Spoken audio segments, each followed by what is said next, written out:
Well, I've decided to jump ahead of myself a little bit. I thought it might be quite nice to put a little bit of chrome back on. So this is the original chrome piece that I've refitted on here. I did think it was stainless steel at one point, but it's actually chrome plated brass, and you can see I just chipped slightly there putting it back on, but that's no big deal. That'll touch up. Alright, just a little tiny touch. And this is the Grille, which I'm going to start working on, and I've just touched it up slightly with some polish, but it's actually in very good condition. There is a slight crack in here. I don't know whether the camera can pick that up, but there it is, just there. So I'll straighten it up a little bit, and I might solder a piece of tubular brass over that just to sort of reinforce it. But it doesn't show, so that's not a problem. It's basically very square, very straight rather. There are no dents in it. There are a couple of pieces that are just slightly out of alignment, but I'll align those up. So I think really this is just a question of polishing this up and seeing what it comes up like. And it will be nice to have a little bit of Grille back on the car. And here's pretty well a finished product. Still got a little bit of cleaning to do in amongst these. I used a technique that I saw on the internet with a bit of aluminium foil and some water. It actually worked really well. So they're all pretty good. This, of course, this piece here is stainless steel. That was quite badly scratched, but I've knocked the scratches out of that and polished it up. It's not properly fitted yet. I still have to fit a couple of screws into the corners there, and it's got to be pushed in and polished on the inside. But I've decided I'll leave that for a little while and possibly buff up the body before I put that in.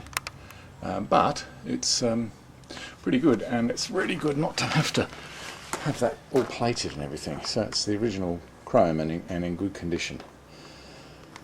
Well, the next thing I've decided to do is to fit this rear shroud section on, and this is riveted on the back here through these holes. There's probably about 14 or so of them, and also underneath, I won't climb down there, but underneath here are riveted with solid aluminium rivets. Now I guess I could use pop rivets, but I've bought these solid aluminium rivets here, which are actually a little bit long, so I've got to cut them off. And I've made a rivet set here just by tacking a piece of bolt on there that's got a... the only reason it's bolts is that I just had it, so I didn't use that rather than rod. And you can see I've just drilled a little indentation in there, and there's another indentation in there, so the head of the rivet sits in there. And I've tried it out on a little piece here, and it's brilliant. So I'm going to use that to set the rivets. Well, that was moderately successful. The rear shroud is now pretty well fitted. I've just got a couple of screws to put in.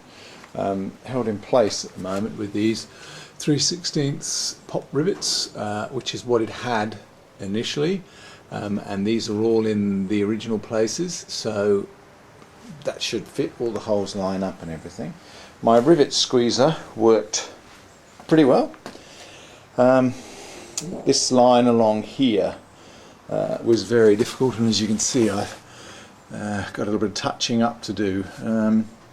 I covered it with tape, but it's still marked. Not a huge problem because I've got to paint the rivet tops anyway. Of course initially they would have been put in before it was sprayed, I suppose. This was very difficult, really tricky, because I'd done some rebuilding on the back, and you know these are holes only have to be out by a 1/16 of an inch or so, and it's very hard to line up, but I did do it, and it's okay. I've got a couple more to put in underneath here, but the ones under there also, they were a bit easier, and that's all squeezed up. Of course this section here will be painted flat black, which is what they used to do with all of these cars except the white ones. So I have red, so I'm going to do that. I've got a couple of screws just to put in there, and there and there. There are 6 countersunk screws with nuts on the back which fit into all those positions, but that's you can see that lines up. The holes are all lined up there, so that shouldn't prove too much of a problem. I put some seam sealer around here on the inside. That was quite tricky too with the fuel tank in. I probably should have done that before I put the fuel tank in, but yeah, there you go, you live and learn. And I put a couple of nuts and bolts here just to hold it all in place, because there was a bit of bowing in this metal sheet behind, and that will hold it together until the seam sealer and everything dries. So that's about it, and I guess it's a bit of a milestone getting the back section fitted on. And here's sort of the finished product. I've touched up all the rivets in there. Still got a little bit to do, but that's okay, they'll come up alright. And these little fixings here are all in place. They're the original ones, of course. Everything was kept, so it's all original.